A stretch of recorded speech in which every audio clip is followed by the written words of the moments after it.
115. Given that a year ago we had sizable numbers of troops in Iraq, the numbers in Afghanistan are coming down. Why still so high? I mean, it doesn't seem like it's that much of a reduction. Can you just give us some sense of what that's for, that $88.4 billion? Well, obviously, we still are maintaining a significant force in Afghanistan to conduct the war there. And the costs associated with that effort are pretty significant as we try to deal with the supplying of our troops.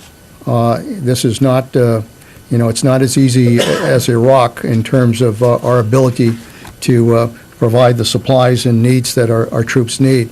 So that plus, obviously, maintaining, even as we draw down the surge, the reality is that we will continue to maintain a fairly large number of troops that will be present in Afghanistan to support them, to give them the best supplies, to give them the best weaponry that they need in order to meet this mission is going to continue to require support and funding under the OCO. Yeah, could I add, please? There's two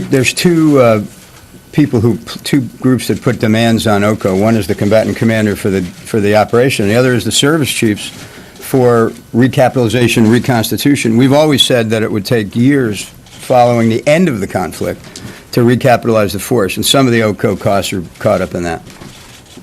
Tony?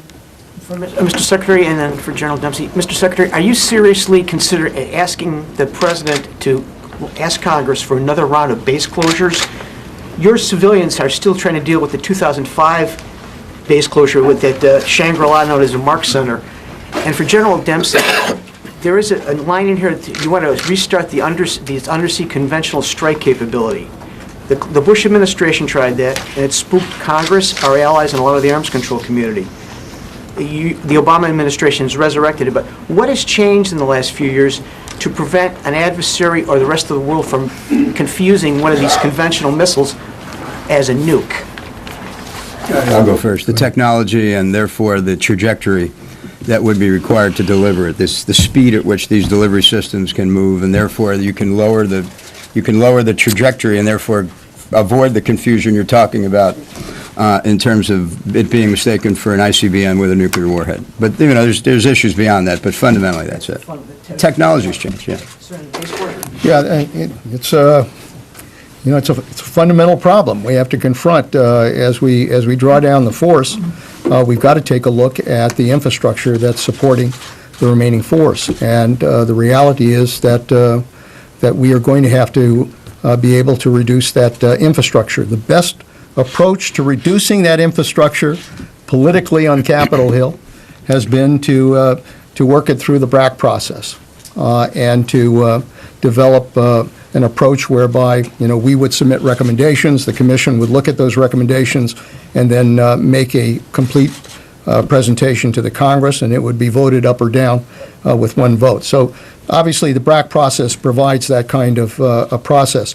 I've been through BRAC. I know its weaknesses and its failings. Obviously we will continue to work to make sure that it's done effectively and that we achieve the savings that we hope to achieve from the process. But I have to tell you, there is no more effective process to make it happen than using the BRAC process. There's no savings embedded in the 250.